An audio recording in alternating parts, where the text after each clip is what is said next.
लीजिए सुनिए प्रेमचंद की लिखी कहानी नेऊर। वाचन समीर गोस्वामी का है।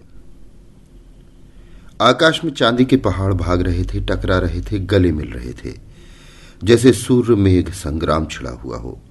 कभी छाया हो जाती थी, कभी तेज धूप चमक उठती थी।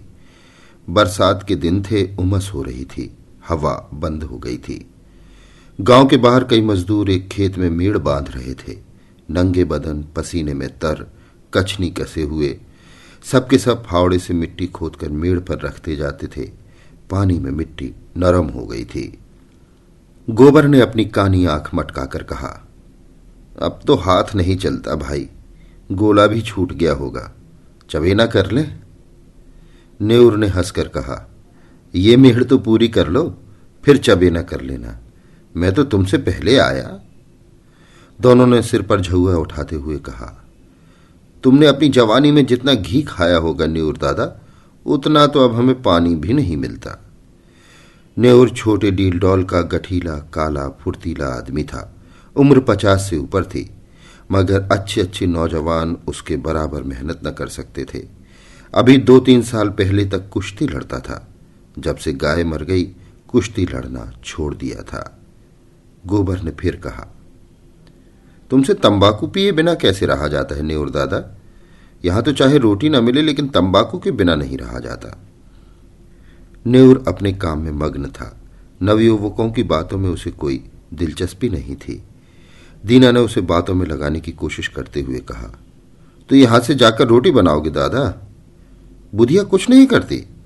हमसे तो दादा ऐसी महरिया से एक दिन न पटे। नेऊर के पिच के खिचड़ी मूछों से ढके मुख पर हास्य की स्मित रेखा चमक उठी, जिसने उसकी कुरूपता को भी सुंदर बना दिया। बोला, जवानी तो उसी के साथ कटी है बेटा, अब उससे कोई काम नहीं होता तो क्या करूं? गोबर ने कहा, तुमने उसे सिर चढ़ा रखा है, नहीं तो काम क्यों ना करती? मजे से खाट पर बैठी चिलम पीती रहती है और सारे गांव से लड़ा करती है।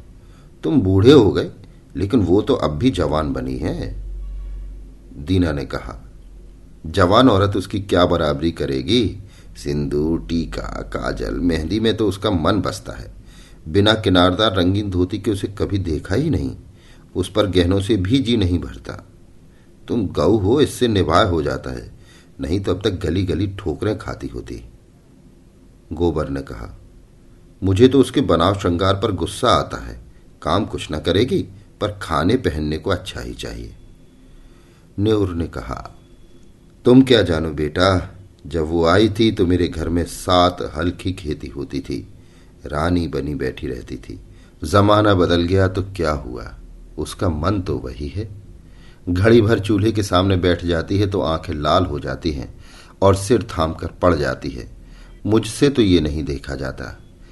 इसी दिन के लिए तो आदमी शादी ब्याह करता है, और नहीं तो इस गृहस्थी के जंजाल में क्या रखा है। यहां से जाकर रोटी बनाऊंगा, पानी लाऊंगा, तब 2 कौर खाएगी, नहीं तो मुझे क्या था, तुम्हारी तरह 4 फांकी मारकर 1 लोटा पानी पी लेता। जब से बिटिया मर गई, तब से तो वो और भी सुस्त हो गई। ये बड़ा भारी धक्का लगा। मां की ममता हम तुम क्या समझेंगे बेटा? पहले तो कभी कभी डांट भी देता था, अब किस मुंह से डांटूं? दीना ने कहा, तुम कल पेड़ पर काहे को चढ़े थे? अभी गूलर कौन पकी है? नेऊर ने कहा, उस बकरी के लिए थोड़ी पत्ती तोड़ रहा था। बिटिया को दूध पिलाने को बकरी ली थी, अब बुढ़िया हो गई है, लेकिन थोड़ा दूध दे देती है। उसी का दूध और रोटी तो बुधिया का आधार है। घर पहुंचकर नेऊर ने लोटा और डोर उठाया और नहाने चला कि स्त्री ने खाट पर लेटे लेटे कहा, इतनी देर क्यों कर दिया करते हो? आदमी काम के पीछे प्राण थोड़े ही देता है। जब मजदूरी सबके बराबर मिलती है तो क्यों काम के पीछे मरते हो? नेऊर का अंतःकरण एक माधुर्य से सराबोर हो गया। उसके आत्मसमर्पण से भरे हुए प्रेम में मैं की गंध भी तो नहीं थी। कितना स्नेह है, और किसे उसके आराम की, उसके जीने मरने की चिंता है। फिर वो क्यों ना अपनी बुधिया के लिए मरे? बोला, तो उस जन्म में कोई देवी रही होगी बुधिया। सच। अच्छा रहने दो ये चापलूसी। हमारे आगे अब कौन बैठा हुआ है जिसके लिए इतना हाय हाय करते हो? नेऊर गज भर की छाती लिए स्नान करने चला गया। लौटकर उसने मोटी मोटी रोटियां बनाई। आलू चूल्हे में डाल दिए, उनका भुर्ता बनाया। फिर बुधिया और वो दोनों साथ बैठे। बुधिया ने कहा, मेरी जात से तुम्हें कोई सुख ना मिला। पड़े पड़े खाती हूं और तुम्हें तंग करती हूं। इससे तो कहीं अच्छा था कि भगवान मुझे उठा लेते। नेहरू ने कहा, भगवान आएंगे तो मैं कहूंगा पहले मुझे ले चलो, तब इस सूनी झोपड़ी में कौन रहेगा। बुधिया बोली, तुम ना रहोगे तो मेरी क्या दशा होगी, ये सोचकर मेरी आंखों में अंधेरा आ जाता है। मैंने कोई बड़ा पुण्य किया था कि तुम्हें पाया, किसी और के साथ मेरा भला क्या निबाह होता। ऐसे मीठे संतोष के लिए नेहुर क्या नहीं कर डालना चाहता था। आलसी, लोभिन, स्वार्थिन बुधिया अपनी जीभ पर केवल मिठास रखकर नेहुर को नचाती रहती थी, जैसे कोई शिकारी कटिये में चारा लगाकर मछली को खिलाता है। पहले कौन मरे इस विषय पर आज ये पहली ही बार बातचीत न हुई थी। इसके पहले भी कितनी ही बार ये प्रश्न उठा और यों ही छोड़ दिया गया था। लेकिन न जाने क्यों नेहुर ने अपनी डिग्री कर ली थी और उसे निश्चय था कि पहले मैं जाऊंगा। उसके पीछे भी बुधिया जब तक रहे आराम से रहे, किसी के सामने हाथ न फैलाए, इसलिए वो काम करता रहता था जिससे हाथ में 4 पैसे जमा हो जाएं। कठिन से कठिन काम जिसे कोई न कर सके नेहुर करता। दिन भर फावड़े कुदाल का काम करने के बाद रात को ऊख के दिनों में किसी की ऊख पेटता या खेती की रखवाली करता। लेकिन दिन निकलते जाते थे और जो कुछ कमाता था वो भी निकलता जाता था। बुधिया के बगैर ये जीवन नहीं, इसकी कल्पना ही न कर सकता था। लेकिन आज की बातों ने नेहुर को सशंक कर दिया। जल में एक बूंद रंग की भांति ये शंका उनके मन में समाकर अतिरंजित होने लगी। गांव में नेहुर को काम की कमी न थी, पर मजदूरी तो वही मिलती थी जो अब तक मिलती आई थी। इस मंदी में वो मजदूरी भी नहीं रह गई थी। एकाएक गांव में एक साधु कहीं से घूमते फिरते आ निकले और नेहुर के घर के सामने ही पीपल की छाह में उनकी धूनी जल गई। गांव वालों ने अपना धन्य भाग समझा। बापजी का सेवा सत्कार करने के लिए सभी जमा हो गए।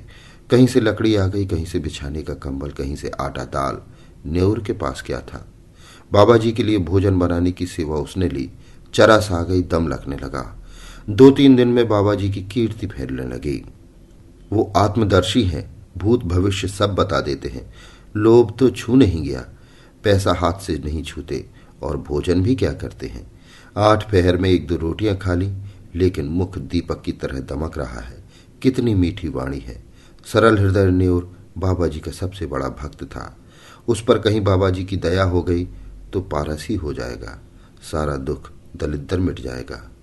भक्त एक एक करके चले गए थे। खूब कड़ाके की ठंड पड़ रही थी। केवल नेहुर बैठा बाबा जी के पांव दबा रहा था। बाबा जी ने कहा, बच्चा संसार माया है, इसमें क्यों फंसे हो। नेहुर ने नतमस्तक होकर कहा, अज्ञानी हूं महाराज, क्या करूं। स्त्री है, उसे किस पर छोड़ूं। तू समझता है तो स्त्री का पालन करता है, और कौन सहारा है उसका बाबा जी। ईश्वर कुछ नहीं है, तू ही सब कुछ है। नेहुर के मन में जैसे ज्ञान उदय हो गया। तू इतना अभिमानी हो गया है, तेरा इतना दिमाग। मजदूरी करते करते जान जाती है और तू समझता है मैं ही बुधिया का सब कुछ हूं। प्रभु जो सारे संसार का पालन करते हैं, तू उनके काम में दखल देने का दावा करता है। उसके सरल ग्रामीण हृदय में आस्था की एक ध्वनि सी उठकर उसे धिक्कारने लगी। बोला, अज्ञानी हूं महाराज। इससे ज्यादा वो और कुछ नहीं कह सका। आंखों से दीन विषाद के आंसू गिरने लगे। बाबा जी ने तेजस्वीता से कहा, देखना चाहता है ईश्वर का चमत्कार। वो चाहे तो क्षण भर में तुझे लखपति कर दे, क्षण भर में तेरी चिंताएं हर ले। मैं उसका एक तुच्छ भक्त हूं, काकविष्टा, लेकिन मुझ में भी इतनी शक्ति है कि तुझे पारस बना दूं। तू साफ दिल का सच्चा ईमानदार आदमी है। मुझे तुझ पर दया आती है। मैंने इस गांव में सबको ध्यान से देखा, किसी में भक्ति नहीं, विश्वास नहीं। तुझ में मैंने भक्त का हृदय पाया। तेरे पास कुछ चांदी है। नेहुर को जान पड़ रहा था कि सामने स्वर्ग का द्वार है। 10-5 रुपए होंगे महाराज। कुछ चांदी के टूटे फूटे गहने नहीं है। घरवाली के पास कुछ गहने हैं। कल रात को जितनी चांदी मिल सके यहां ला और ईश्वर की प्रभुता देख। तेरे सामने मैं चांदी को हाड़ी में रखकर इसी धूनी में रख दूंगा। प्रातः काल आकर हाड़ी निकाल लेना। मगर इतना याद रखना कि उन अशरफियों को अगर शराब पीने में, जुआ खेलने में या किसी दूसरे बुरे काम में खर्च किया तो कौड़ी हो जाएगा। अब जा सो जा। हाँ, इतना और सुन ले, इसकी चर्चा किसी से मत करना, घरवाली से भी नहीं। न्योर घर चला तो ऐसा प्रसन्न था मानो ईश्वर का हाथ उसके सिर पर है। रात भर उसे नींद नहीं आई। सवेरे उसने कई आदमियों से 2-2, 4-4 रुपए उधार लेकर 50 रुपए जोड़े। लोग उसका विश्वास करते थे, कभी किसी का एक पैसा भी न दबाता था। वादे का पक्का, नियत का साफ। रुपए मिलने में दिक्कत न हुई। 50 रुपए उसके पास थे। बुधिया के गहने कैसे ले? चाल चली, तेरे गहने बहुत मैले हो गए हैं, खटाई से साफ कर ले। रात भर खटाई में रहने से नए हो जाएंगे। बुधिया चकमे में आ गई। हांडी में खटाई डालकर गहने भिगो दिए। जब रात को वो सो गई तो न्योर ने रुपए भी उसी हांडी में डाल दिए और बाबा जी के पास पहुंचा। बाबा जी ने कुछ मंत्र पढ़ा, हांडी को धूनी की राख में रखा और न्योर को आशीर्वाद देकर विदा किया। रात भर करवटें बदलने के बाद न्योर मुंह अंधेरे बाबा के दर्शन करने गया, मगर बाबा जी का वहां पता न था। अधीर होकर उसने धूनी की जलती हुई राख टटोली। हांडी गायब थी। छाती धक धक करने लगी। बदहवास होकर बाबा को खोजने लगा। हार की तरफ गया, तालाब की ओर पहुंचा। 10 मिनट, 20 मिनट, आधा घंटा, बाबा का कहीं निशान नहीं।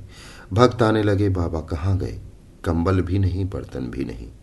भक्त ने कहा, रमते साधुओं का क्या ठिकाना, आज यहां कल वहां, एक जगह रहें तो साधु कैसे? लोगों से हेल मेल हो जाए, बंधन में पड़ जाए। सिद्ध थे, लोभ तो छू भी नहीं गया। न्योर कहाँ है? उस पर बड़ी दया करते थे, उससे कह गए होंगे। न्योर की तलाश होने लगी, कहीं पता नहीं। इतने में बुधिया न्योर को पुकारती हुई घर में से निकली। फिर कोलाहल मच गया। बुधिया रोती थी और न्योर को गालियां देती थी। न्योर खेतों की मेड़ों से बेतहाशा भागता चला जाता था, मानो इस पापी संसार से निकल जाएगा।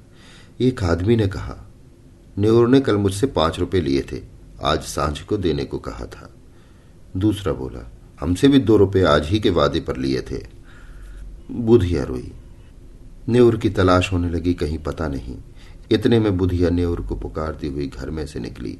फिर कोलाहल मच गया। बुधिया रोती थी और न्योर को गालियां देती थी। न्योर खेतों की मेड़ों से बेतहाशा भागता चला जाता था, मानो इस पापी संसार से निकल जाएगा। एक आदमी ने कहा, न्योर ने कल मुझसे 5 रुपए लिए थे, आज सांझ को देने को कहा था। दूसरे ने कहा, हमसे भी 2 रुपए आज ही के वादे पर लिए थे। बुधिया रोई। दाढ़ीजार मेरे सारे गहने ले गया, 25 रुपए रखे थे वो भी उठा ले गया। लोग समझ गए बाबा कोई धूर्त था, न्योर को झांसा दे गया। ऐसे ऐसे ठग पड़े हैं संसार में। न्योर के बारे में किसी को ऐसा संदेह नहीं था। बेचारा सीधा आदमी आ गया पट्टी में, मारे लाज के कहीं छिपा बैठा होगा। 3 महीने गुजर गए। झांसी जिले के धसान नदी के किनारे एक छोटा सा गांव है काशीपुर। नदी के किनारे एक पहाड़ी टीला है। उसी पर कई दिन से एक साधु ने अपना आसन जमाया है। नाटे कद का आदमी है, काले तवे का सा रंग, देह गठी हुई। ये न्योर है जो साधु वेश में दुनिया को धोखा दे रहा है। वही सरल निष्कपट न्योर जिसने कभी पराये माल की ओर आंखें नहीं उठाई, जो पसीने की रोटी खाकर मग्न था। घर की, गांव की और बुधिया की याद एक क्षण भी उसे नहीं भूलती। इस जीवन में फिर कोई दिन आएगा कि वो अपने घर पहुंचेगा और फिर उस संसार में हंसता खेलता अपनी छोटी छोटी चिंता और छोटी छोटी आशाओं के बीच आनंद से रहेगा। वो जीवन कितना सुखमय था।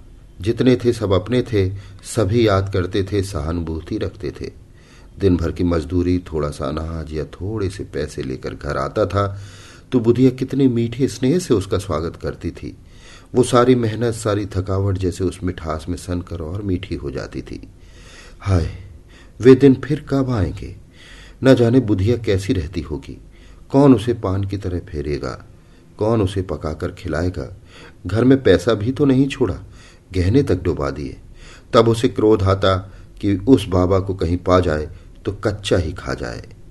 हाय, लोभ लोभ।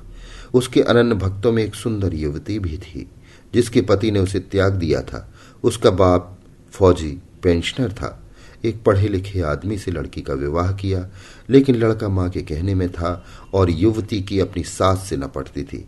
वो चाहती थी शौहर के साथ सास से अलग रहे। शौहर अपनी मां से अलग होने पर राजी न हुआ। बहू रूठकर मैके चली आई। तब से 3 साल हो गए थे और ससुराल से एक बार भी बुलावा न आया, न पतिदेव ही आए। युवती किसी तरह पति को अपने वश में कर लेना चाहती थी। महात्माओं के लिए किसी का दिल फेर देना ऐसा क्या मुश्किल है।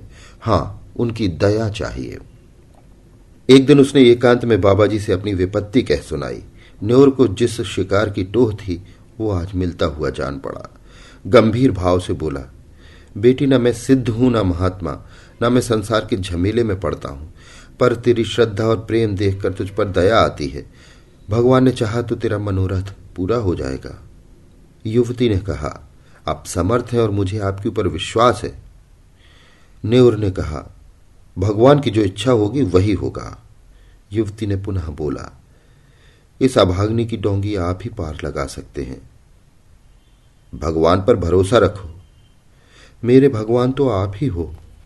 न्योर ने मानो धर्म संकट में पड़कर कहा, लेकिन बेटी, उसके काम में बड़ा अनुष्ठान करना पड़ेगा और अनुष्ठान में सैकड़ों हजारों का खर्च है। उस पर भी तेरा काज सिद्ध होगा या नहीं ये मैं नहीं कह सकता। हाँ, मुझसे जो कुछ हो सकेगा मैं कर दूंगा, पर सब कुछ भगवान के हाथ में है। मैं माया को हाथ से नहीं छूता, लेकिन तेरा दुख देखा नहीं जाता। उसी रात को युवती ने अपने सोने की गहनों की पिटारी लाकर बाबा जी के चरणों पर रख दी। बाबा जी ने कांपते हुए हाथों से पिटारी खोली और चंद्रमा के उज्जवल प्रकाश में आभूषणों को देखा। उनकी आंखें झपक गईं। ये सारी माया उनकी है। वो उनके सामने हाथ बांधे खड़ी कह रही है, मुझे अंगीकार कीजिए। कुछ भी तो करना नहीं है, केवल पिटारी लेकर अपने सिरहाने रख लेना है और युवती को आशीर्वाद देकर विदा कर देना है। प्रातःकाल वो आएगी, उस वक्त वो उतनी दूर होंगे जहां तक उनकी टांगें ले जाएंगी। ऐसा आशातीत सौभाग्य। जब ये रुपयों से भरी थैलियां लिए गांव में पहुंचेंगे और बुधिया के सामने रख देंगे, ओह, इससे बड़े आनंद की तो वो कल्पना भी नहीं कर सकते। लेकिन न जाने क्यों इतना जरा सा काम भी उससे नहीं हो सकता। वो पिटारी को उठाकर अपने सिराहने कंबल के नीचे दबाकर नहीं रख सकता। है कुछ नहीं, पर उसके लिए असूझ है, असाध्य है। वो उस पिटारी की ओर हाथ भी नहीं बढ़ा सकता। हाथों पर उसका कोई बस नहीं। जाने दो, हाथ जुबान से तो कह सकता है। इतना कहने में कौन सी दुनिया उलट जाती है कि बेटी, इसे उठाकर इस कंबल के नीचे रख दे। जुबान कट तो न जाएगी, मगर अब उसे मालूम होता है कि जुबान पर भी उसका काबू नहीं है। आंखों के इशारे से भी ये काम हो सकता है, लेकिन इस समय आंखें भी बगावत कर रही हैं। मन का राजा इतने मंत्रियों और सामंतों के होते हुए भी अशक्त है, निरीह है। लाख रुपए की थैली सामने रखी हो, नंगी तलवार हाथ में हो, गाय मजबूत रस्सी से सामने बंधी हो, क्या उस गाय की गर्दन पर उसके हाथ उठेंगे? कभी नहीं। वो परित्यक्ता उसे उसी गौ की तरह लग रही थी। जिस अवसर को वो 3 महीने से खोज रहा है, उसे पाकर आज उसकी आत्मा कांप रही है। तृष्णा किसी वन्य जंतु की भांति अपने संस्कारों से आखेट प्रिय है, लेकिन जंजीरों से बंधे बंधे उसके नख गिर गए हैं और दांत कमजोर हो गए हैं। उसने रोते हुए कहा, बेटी, पिटारी को उठा ले जाओ। मैं तुम्हारी परीक्षा कर रहा था। तुम्हारा मनोरथ पूरा हो जाएगा। चांद नदी के उस पार वृक्षों की गोद में विश्राम कर चुका था। न्योर धीरे से उठा और धसान में स्नान करके एक ओर चल दिया। भभूत और तिलक से उसे घृणा हो रही थी। उसे आश्चर्य हो रहा था कि वो घर से निकला ही कैसे। थोड़े से उपहास के भय से उसे अपने अंदर एक विचित्र उल्लास का अनुभव हो रहा था, मानो वो बेड़ियों से मुक्त हो गया हो, कोई बहुत बड़ी विजय की हो। 8वें दिन न्योर अपने गांव पहुंच गया। लड़कों ने दौड़कर उछल कूद कर उसकी लकड़ी उसके हाथ से छीनकर उसका स्वागत किया। एक लड़के ने कहा, काकी तो मर गई दादा। न्योर के पांव जैसे बंध गए, मुंह के दोनों कोने नीचे झुक गए। दीन विषाद आंखों में चमक उठा। कुछ बोला नहीं, कुछ पूछा भी नहीं। पल भर जैसे निसंग खड़ा रह गया। फिर किसी तेजी से अपनी झोपड़ी की ओर चला। बालक वृंद भी उसके पीछे दौड़े, मगर उनकी शरारत और चंचलता भाग गई थी। झोपड़ी खुली पड़ी थी। बुधिया की चारपाई जहां की तहां थी। उसकी चिलम और नारियल ज्यों के त्यों धरे हुए थे। एक कोने में 2-4 मिट्टी और पीतल के बर्तन पड़े हुए थे। लड़के बाहर ही खड़े रह गए। झोपड़ी के अंदर कैसे जाएं? वहां बुधिया बैठी है। गांव में भगदड़ मच गई। न्योर दादा आ गए। झोपड़ी के द्वार पर भीड़ लग गई। प्रश्नों का तांता बंध गया। तुम इतने दिन कहाँ थे दादा? तुम्हारे जाने के बाद तीसरे दिन काकी चल बसी। रात दिन तुम्हें गालियां देती थी, मरते मरते तुम्हें कोस ही रही थी। तीसरे दिन आए तो मरी पड़ी थी। तुम इतने दिन कहाँ रहे? न्योर ने कोई जवाब न दिया, केवल शून्य, निराश, करुण, आहत नेत्रों से लोगों की ओर देखता रहा, मानो उसकी वाणी हर ली गई। उस दिन से किसी ने उसे बोलते, रोते या हंसते नहीं देखा। गांव से आध मील पर पक्की सड़क है, अच्छी आमद रफ्त है। न्योर बड़े सवेरे जाकर सड़क किनारे एक पेड़ के नीचे बैठ जाता है। किसी से कुछ मांगता नहीं, पर राहगीर कुछ ना कुछ दे ही देते हैं, चबेना, अनाज, पैसे। संध्या समय वो अपनी झोपड़ी में आ जाता है, चिराग जलाता है, भोजन बनाता है, खाता है और उसी खाट पर पड़ा रहता है। उसके जीवन में जो एक संचालक शक्ति थी वो लुप्त हो गई है। वो अब केवल जीवधारी है। कितनी गहरी मनोव्यथा है।